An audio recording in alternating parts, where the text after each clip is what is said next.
Huyền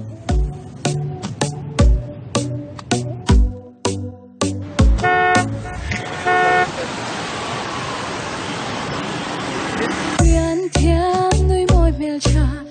qua đủ hiền lâu tuôn thiam ngày xe nắng ăn em á sắc mèo trà thiên lai lúa ril li lúa dù ngày sắc mèo cái tuôn giang ngày tua hoài chi rụp để hiền cứ vây đánh chỉ xe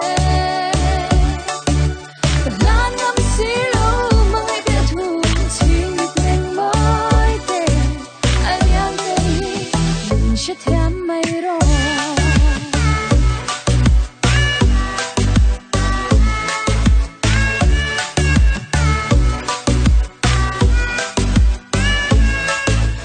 tiền cái bồi loại cả đủ ai sao mà tham ra lẽ chi lên dòng tên chat vui xí lâu loạn lâu đi dù na cái quay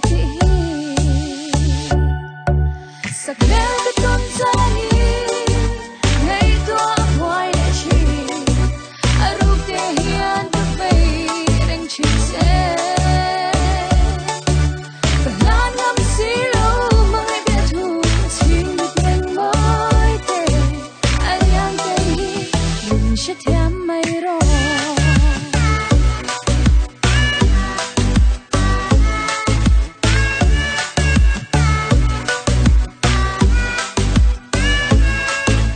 lên đăng tan cả phật lâu xe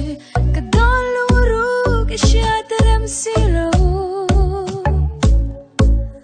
qua cách lại mà ngày hè này cả vây đánh chết thì hi mình chết sắc rõ sắc đen